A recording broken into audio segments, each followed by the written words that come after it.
Well, hello, welcome back to my channel. It's Celisa coming to you from Beautifully Me and You. And today I thought I'd bring you guys the answers to some of your burning questions about budgeting, cash budgeting, starting your journey. Okay? And if that sounds like something that interests you, then let's get right into it.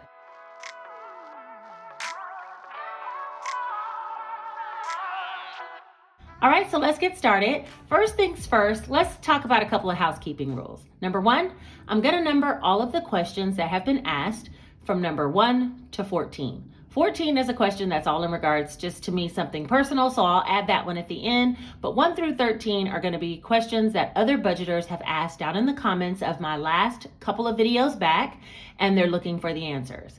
I'm going to give my personal answer. Now remember, I'm not a financial advisor. I do this because I enjoy it. And if I can help someone else help themselves, then I'm all for it, right? But I think there's a huge community here, almost 20,000 strong, of other people who also have some great ideas. Trust me, I have gathered ideas out of the comment section of my own videos time and time again because you guys are the real ones, putting information down below that I never would have thought of. So the reason why I'm numbering the questions, because if you have some additional information you think would be beneficial for the person who asked the question, then put hashtag and whatever number the question is down in the comment section, and then leave an additional reply of how you would do it or some extra bit of information you'd like to leave.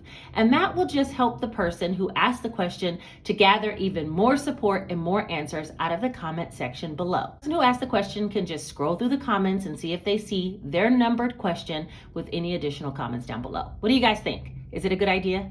I think so. Okay.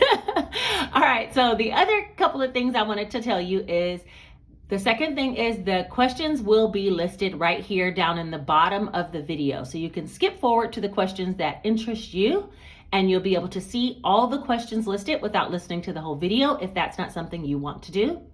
And the third thing I wanted to mention is up in this corner, I believe it's in this corner, there's a little settings wheel up in the corner, okay? If you push that settings wheel, you can also fast forward this video, and you can put it, I think, up to 1.75 or 2 times regular speed, where you can still understand what I'm saying, but move it along because this might be a little bit of a lengthy video. All right, now that we got all of those things out of the way, let's go ahead and get into the questions. I did take some screenshots of the questions and I listed them here on my phone, so I'm going to be referencing that, but I will put the question here on the screen so everyone can read it as well, okay?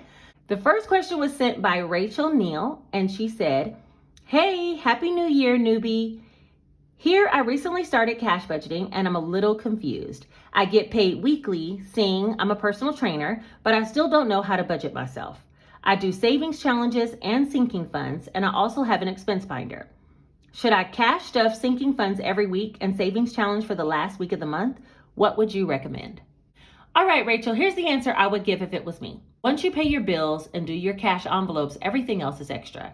So if you can find a way every week to put a little bit in savings challenges and a little bit in sinking funds, that works.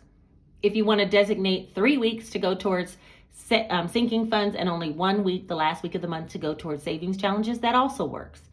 Regardless, it's all savings after you've already paid your bills and your cash envelopes. At least that's how I think of it in my mind. So I typically use my side income for savings challenges, and I use my budgeted extra amount from my regular paycheck as sinking funds. But it really doesn't matter as long as they all get stuffed within the month. There's no particular way that you have to do it. Question number 2 comes from Brianna Lloyd, and she asks, "How do you refrain from dipping into your budgeting envelopes?" All right, Brianna. This one, I think, is one of my favorite questions because I feel like budgeting should allow you to have the money you need in order to make it through the month, right? And so if you are dipping into your budgeting envelopes in order to get money, let's say taking some for Christmas to go buy yourself something at the beauty supply store, then it's obvious that you need to increase your beauty supply store expense, right? Or if you're taking some money from household fund and you're going to get gas for your car, then to me, it's obvious that you need more allowance in your gas for the next time that you budget. So I'm constantly adjusting my envelopes, my cash envelopes, especially my spending. If I feel like I know I need a little bit extra to spend, then I take a little bit extra, because budgeting is here to make sure that you have what you need, not to restrict you from what you want. And that's a whole different mindset that I think I had to realize. Budgeting isn't stopping me from getting the things I want. It's actually helping me to get them, because I'm putting money over in envelopes that I know is enough for what I need. So that kind of stops me from going and dipping into other budgeting envelopes, because I already have enough. If I feel like I need more for spending, next time I budget more for spending and I don't feel guilty about it. I hope that answered it. Question number 3 comes from Stephanie Lopez, and she said, I've seen that you have more than one form of cash holder: A6 binder, wallet, mini wallet, card holder. How many do you recommend to have, and specifically, what do you have them for? Sinking funds, etc. Please let me know if my question is clear or confusing. Okay, your question was really clear, Stephanie. This is what I'm thinking. Let me get all of my little pieces and I'll explain to you what I have. All right, so here I have all of the supplies that I use for budgeting: my wallet, my A6 binder, and my key holder, okay? For the first year of budgeting, all I had was this wallet and this key holder. I had these two things. The reason why I had these was I housed my sinking funds in this binder, and I housed my cash envelopes that I carry with me at all times, so I have cash to spend, in this little key holder. Now, some people carry a wallet in a purse, and that can work as well. I don't really typically carry a purse, so I had this little key holder, and I have little mini wallet envelopes. Actually, I have them in here. Inside of here, like this one that says weekend, and I put money inside of here. And when I'm out shopping or spending for the weekend, then I just pull it out and pay with cash out of the little key holder. So that's the reason why I have that. But if you have a purse and a wallet, then you can just put some cash envelopes inside of a wallet. And with that being said, they don't even need to be ones that are made. If you want to make some or buy some, that's fine. But it can literally just be envelopes, like white, regular letter size envelopes that fit inside your wallet that carry around cash for you. So that's what this is for. This wallet, on the other hand, was for my sinking funds. For the whole first year, this is the only wallet I had, and I was committed to only having enough categories that can fit inside one wallet. Okay, I never carry this one out and about, but I did have it locked up here at the house at all times, and it carried all of my sinking funds or my short-term and long-term savings. Okay, so that's what I use this one for. About 2 months ago, I decided I wanted to start some savings challenges. And the savings challenges, in addition to my sinking funds, was making this wallet too big. And I constantly had to do bill exchanges or unstuffings because it got just so full, which, by the way, this one almost needs an unstuffing now, okay? But what I did was I moved all my savings challenges over to this one, as well as my emergency fund. So now this one only houses savings challenges and emergency funds. And I bought this new A6 planner. I bought this at Michael's, or was it Hobby Lobby? No, Hobby Lobby, and it was only $10. And for this one, I decided to move all those same envelopes that I had in my old binder over to this new binder. And this houses all of my sinking funds, so my savings challenges can be there. And there's plenty of room for me to have both. So this is now my sinking fund binder. This is for my savings challenges, which is probably overkill if you're just getting started. And then this actually carries my cash envelopes. So that's the spread that I have right now. To make it really simple on yourself, you could have one wallet at home, whether it's an A6 binder or a wallet at home that carries your sinking funds that you pretty much don't carry around with you, and then something to carry your little cash around with you, whether it's a mini wallet, whether it's a full-size wallet in your purse with envelopes in it, it doesn't matter, but something you can carry cash in separate categories, okay? So that's how I would answer that question. Question number 4 is pretty similar to question number 2, which is Elizabeth Vang asked, how do you stick to your budget? And I think I make the budget so that it's able to be stuck to. That's the simplest answer that I have. You know, it's crazy. When my mom was first teaching me about budgeting, I would try to skip myself, and I would say things like, you know, oh, for groceries, I only need $100 for the week. And I was maybe taking care of myself and my 3 kids at the time. And she said, you know, do you need a little bit more? I said, no, that's enough. She said, okay, well, how much do you think you're going to budget for fast food? I said, oh, for fast food, I'm going to budget $20. $20 wasn't even like one stop at McDonald's at that point. But I was trying to be frugal with myself. And I think it was the conversation with my mom that kind of shifted my thoughts about budgeting, because she said, you know, The budget allows you to have what you want. Don't feel like you have to restrict yourself just because you're on a budget. If realistically you're going to spend more than $20, put it in here now so that way you at least know the plan versus putting in the lower amount and then later not being able to stick to what you said you would accomplish. I think my thinking kind of shifted at that time, and I started telling her like, okay, well, I think maybe I'll budget $80 for fast food, which sounded like a huge amount to me at that time. But low key, I probably could have took more than 80. I could stay within $80 budget. There was no way I would have ever been able to stay within a $20 budget. So I say make yourself a realistic budget that you can stick to. That's the key to sticking to your budget. Make it realistic. And if you need to not stuff as much into your sinking funds or not stuff a savings challenge, then do what you need to do to make sure you're going to be able to, stick to what it is you budgeted for yourself, especially when it comes to bills and cash envelopes. Those are the two most important categories. And then after that, anything extra, you can decide, do you want to invest it? Do you want to save it in sinking funds? Do you want to put it in savings challenges? Do you want to give it to others? You can divide it up a host of ways after you've already satisfied your bills and your cash envelopes. Be realistic with those amounts, and it should be pretty easy for you to stick on budget. Question number 5 is by, I hope I don't butcher your name, Baya Bayati. My question is, how can I decide which sinking funds to prioritize over other ones that are also very important to me to save for? I have about 40 wish list sinking funds, including cash envelopes, and obviously I can't do them all. How can I pick the ones that I need to start saving for as a beginner that have never done cash budgeting or budgeting in general? And how much is too much? And how little is too little? What is the right amount of sinking funds that is ideal to begin with? Thank you so much for your feedback. Very much appreciated. All right, I'm going to try to break this up into little pieces. First things first, I want to talk about a video that I made in regards to sinking funds. I'll link it up above. And it kind of talks to you about different categories that you can come up with. But it sounds like if you have 40 categories, girl, you've come up with a ton. So I would say try to, as a beginner, minimize the number of categories you have. It could get very confusing if you have tons of binders, tons of envelopes that you need to stuff. You're not sure how much to go in each one. You always can expand and add to your binders, but it'll be a little bit more difficult to consolidate if you're not used to it. That's my theory. So for me, I started with something like household. Household covers not only household things that I need to buy, like toothpaste, toilet paper, things like that, but also if something goes wrong within the house, I use it for that. If I need to make a trip to Sam's Club or a wholesale trip, then I make that envelope for that as well. Now there are some things that I've figured out. Like for instance, I'm about to add a glasses category, an envelope into my binder, because when I went to go get my kids glasses, I thought they didn't have a copay and I was just gonna not have to pay anything. Come to find out it was close to $300 and I had to take that out of my medical fund. So I'm now gonna have a fund called glasses. In that video that I linked above in regards to sinking funds, it does talk about fixed sinking funds versus variable sinking funds, and that might lead you on the right path.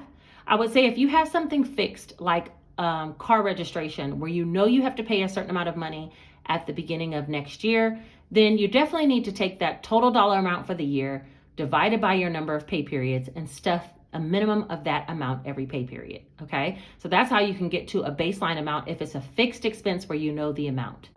But if it's a variable, which means the amount can go up or down, you spend from it, you use it, sometimes you save more, sometimes you save less, then it's gonna be up to you and up to your budget. Again, I would say first start with your bills, then stuff your cash envelopes, and then you'll roll over to your sinking funds or savings challenges, investing, giving, based on what you have left over. So each person's budget is gonna be a little bit different.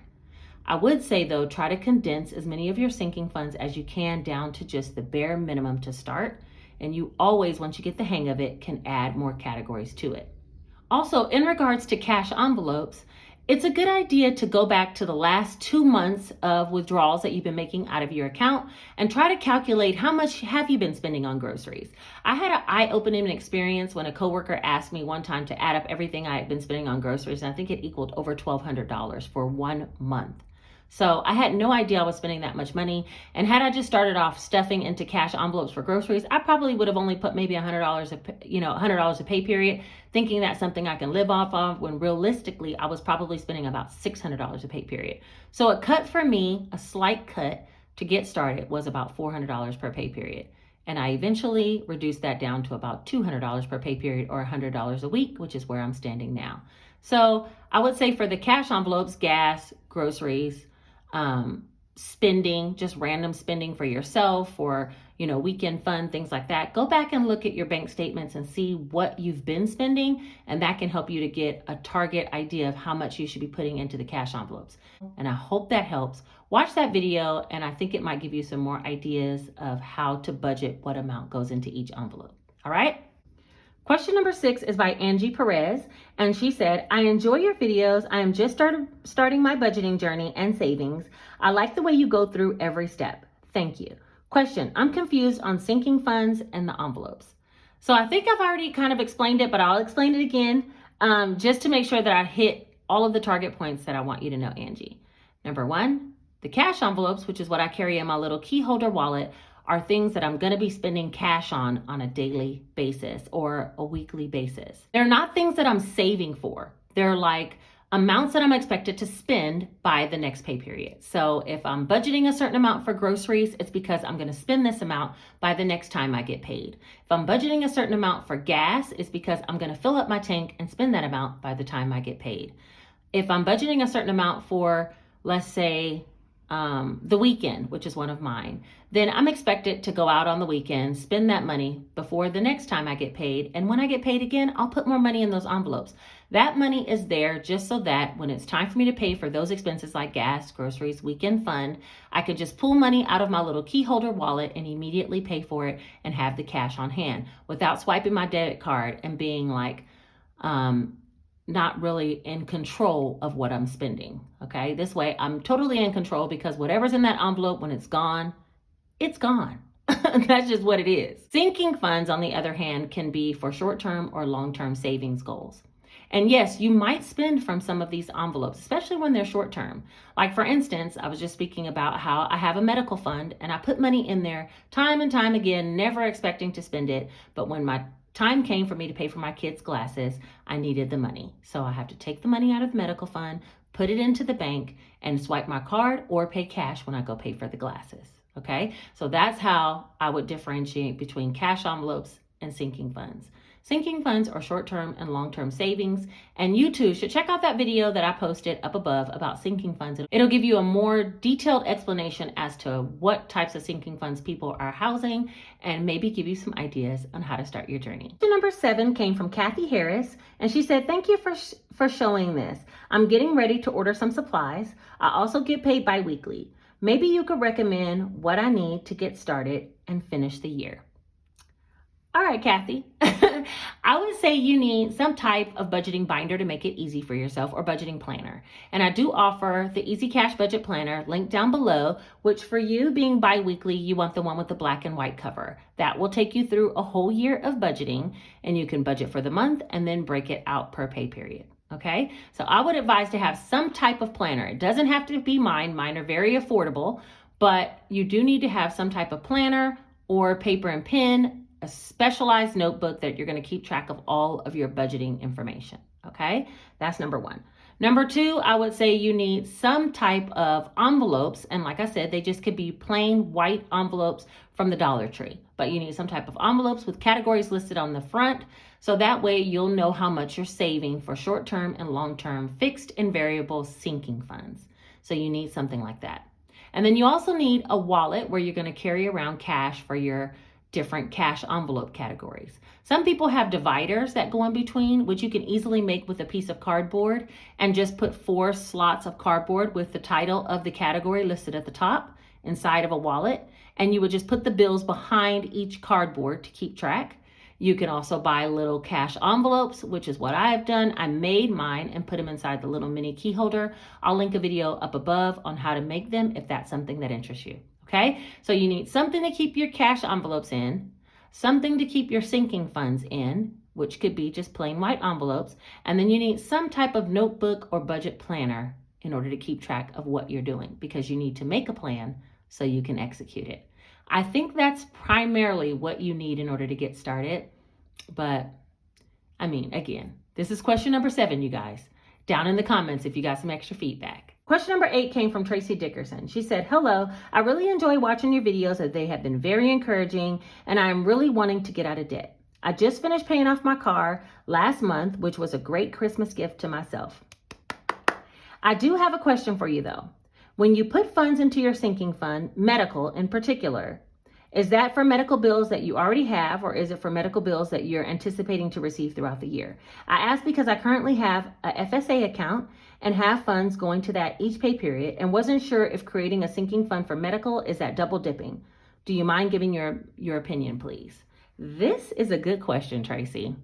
Before I started cash budgeting, I had an FSA account. And I don't think a FSA account is a bad idea. A flexible spending account for medical expenses allows you to contribute pre-tax dollars to a savings account that can only be used and accessed for medical things, whether it's copays, prescription medications, even over-the-counter medications, okay? The problem with mine is when you don't spend all of the money in the FSA, I think they give you until either February or March of the following year, then you lose those dollars, okay? For me and my family, I do get copays pretty much free through my job because I work for a hospital. So as long as I seek care within network of what they have established, then I don't have to pay anything for medical services. And we really don't have any reoccurring prescriptions that happen. So even though I started FSA with as little as $100, at the end of the year, I was scrambling around trying to get over-the-counter prescriptions so that I can use all of that money before I lost it. And that was an eye-opener for me.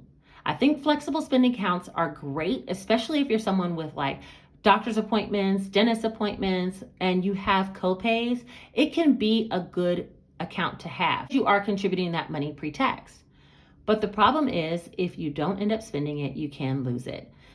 Because I don't have a lot of reoccurring expenses, I was only using my medical sinking fund as something in case of emergency. And if you've been here with me for a while, I did have something that went wrong with my thumb and I had to get a splint, which was like $200.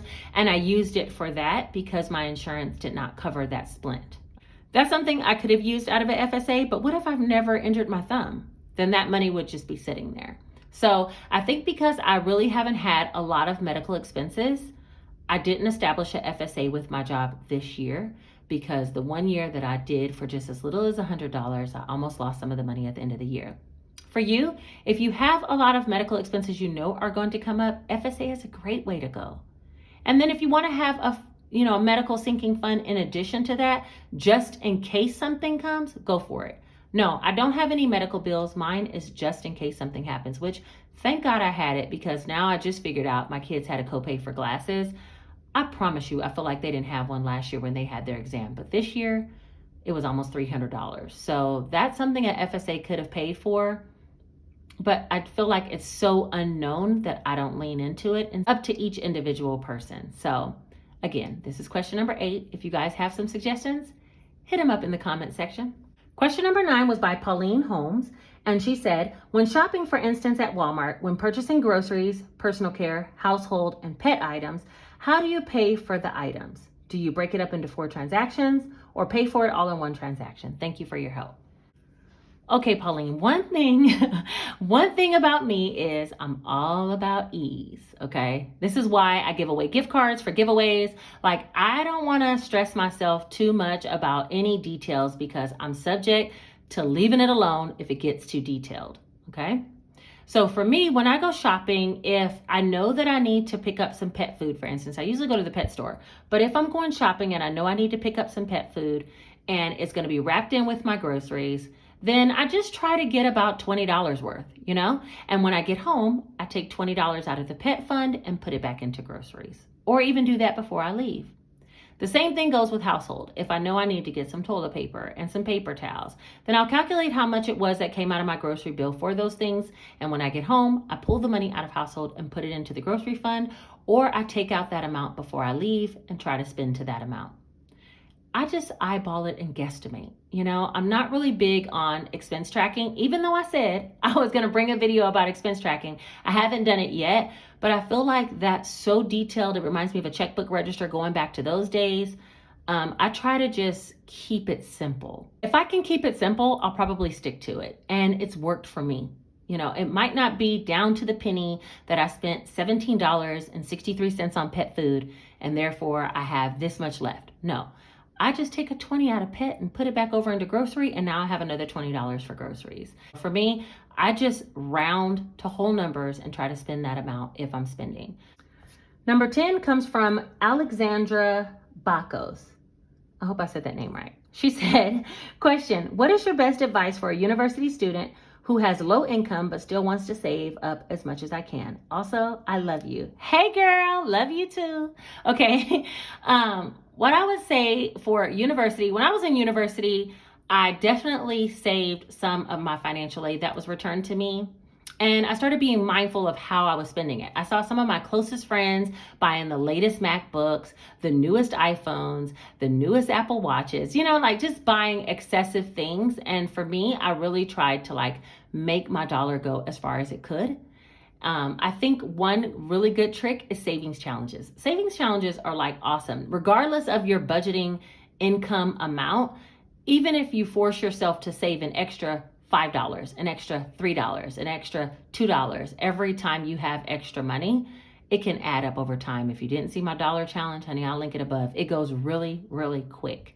So I would say for someone that's in university, try to maybe, eat on campus. Find something cheaper to eat and stack away small amounts, because you're not going to have $2,000 to stuff into savings challenges. But even if you can come up with an extra $7 to put away, that money adds up. So just start thinking about the way you're spending, I would say, as a university student, and find ways that you can just save little small amounts. That would be my advice.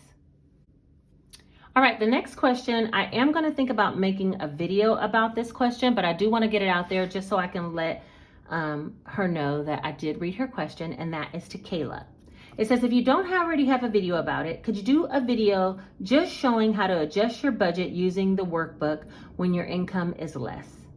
I set my budget book up all nice and pretty and then caught the flu. I was off work during the holidays with no paid holidays, and I'm hourly, and now my total monthly income has reduced by about $450. I'm thinking of just starting over next month because I ended up having to order on DoorDash, which was extra fees and tips, and send my neighbor money for food and meds every single day. I haven't even used cash. Every month won't be this extreme, but yeah, any tips are helpful. This question, I think it would be best if I addressed it in a video, because I really need to break out in a budget book and kind of show you how I would reset up the budget based on what it is that I'm planning to do. Now, of course, illness can strike us at any time, and I'm so sorry to hear that you fell ill. And a lot of the things that you mentioned were truly unexpected expenses, like having to deliver food or meds, or not getting paid for time that you were off work. So something that large to rebudget it, I probably would just be doing a whole totally new budgeting page. I wouldn't just give up completely, because I feel like with that mindset comes, just spending however you want to spend for the rest of the month and getting back on track next month.